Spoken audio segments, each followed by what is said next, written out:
Shalom, selamat pagi, Amang dan Inang, seluruh jemaat HKBP Serang yang dikasihi Tuhan kita Yesus Kristus. Kini kita telah tiba di penghujung minggu ini, tepatnya pada hari Sabtu tanggal 19 Maret 2022.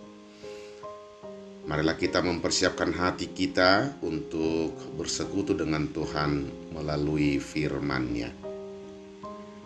Damai sejahtera Allah yang melampaui segala akal dan pikiran, itulah kiranya yang memelihara hati dan pikiranmu di dalam Kristus Yesus Tuhan kita. Amin. Sebagaimana ditetapkan dalam almanak kita, firman Tuhan renungan hari ini tertulis dalam kitab 2 Korintus pasal yang pertama ayat 20. Beginilah firman Tuhan. Sebab Kristus adalah ya bagi semua janji Allah. Itulah sebabnya oleh Dia kita mengatakan amin untuk memuliakan Allah. Sebab Kristus adalah ya bagi semua janji Allah. Itulah sebabnya oleh Dia kita mengatakan amin untuk memuliakan Allah. Demikian pembacaan firman Tuhan. Saudara kekasih, kebimbangan adalah salah satu faktor penghalang untuk memperoleh apa yang Tuhan janjikan bagi kita. Yakobus menulis dalam kitab Yakobus pasal yang pertama ayat 6 dan 7 demikian. Orang yang bimbang sama dengan gelombang laut yang diombang-ambingkan kian kemari oleh angin. Orang yang demikian janganlah mengira bahwa ia akan menerima sesuatu dari Tuhan. Selama kita membiarkan kebimbangan ada di hati dan pikiran kita, maka jangan pernah berharap bahwa kita akan mendapatkan apa yang kita inginkan dari Tuhan. Tuhan Yesus menegaskan, sesungguhnya barang siapa berkata kepada gunung ini, beranjaklah dan tercampaklah ke dalam laut, asal tidak bimbang hatinya, tetapi percaya bahwa apa yang dikatakannya itu akan terjadi, maka hal itu akan terjadi baginya.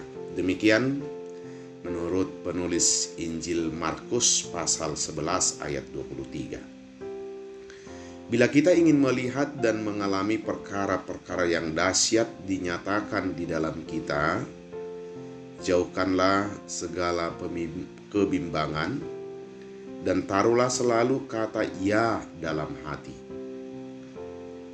Masih ada orang Kristen yang menganggap bahwa janji-janji Tuhan itu bohong alias palsu, karena mereka sudah sekian tahun atau sekian lama mengikut Tuhan, tapi hidupnya tidak mengalami perubahan yang berarti. Bagaimana dan mengapa janji-janji firman Tuhan tidak tergenapi dalam hidupnya? Saudaraku, karena dalam hati dan pikiran ada ya dan tidak. Ya dan tidak sama sekali tidak dapat digabungkan. Sama seperti terang dan gelap. Dalam 2 Korintus 6 ayat 14 dikatakan, bagaimanakah terang dapat bersatu dengan gelap? Saudara-saudaraku, bila kita berdoa meminta sesuatu kepada Tuhan, kita harus yakin dan membayangkan bahwa kita sudah menerimanya.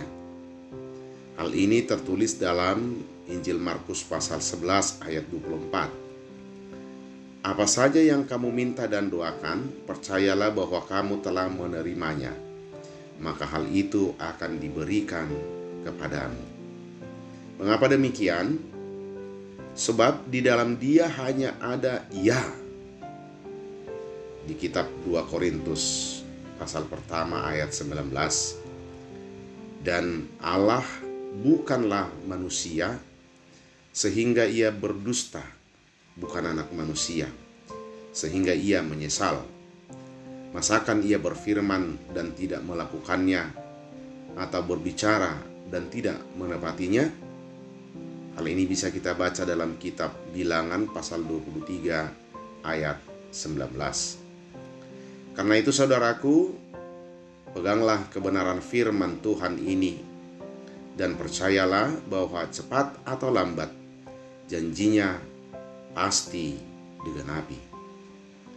Janji Tuhan adalah janji yang murni, bagaikan perak yang teruji 7 kali dimurnikan dalam dapur peleburan di tanah. Demikian dalam kitab Mazmur pasal 12 ayat 7. Saudaraku, hari ini sebelum kita mengawali aktivitas kita di akhir pekan ini, sembari kita mempersiapkan hati untuk esok hari bersekutu di rumah Tuhan, firman Tuhan mengajak kita untuk belajar melatih diri untuk lebih yakin lagi atas segala kebaikan Tuhan yang akan dinyatakan di dalam hidup kita. Bagi Tuhan tidak ada yang mustahil. Amin, kita berdoa. Terima kasih ya Tuhan, firman-Mu menguatkan kami pada hari ini bahwa di dalam Engkau segala apapun yang telah Tuhan janjikan akan nyata dan akan kami peroleh jika kami menjadi pribadi-pribadi yang meyakini sungguh-sungguh atas kasih dan kebesaran Tuhan. Hari ini kami memohon, ajarlah kami untuk selalu berpengharapan bahwa di dalam Yesus Kristus Tuhan kami adalah ya bagi semua janji-janji-Mu ya Bapa. Ya Tuhan kami, ada banyak hal pergumulan kami dalam hidup ini. Kami manusia yang lemah, tetapi dengan pertolongan-Mu kami akan dikuatkan. Untuk itu Tuhan, kami bersyukur atas penyertaan-Mu sepanjang minggu ini yang boleh kami lalui. Dan biarlah firman Tuhan digenapi dalam hidup kami pribadi lepas pribadi. Kami percayakan hidup kami ke dalam tangan-Mu hari ini, esok kekal sampai selama-lamanya di dalam Kristus Yesus, Tuhan dan Juru Selamat kami. Amin.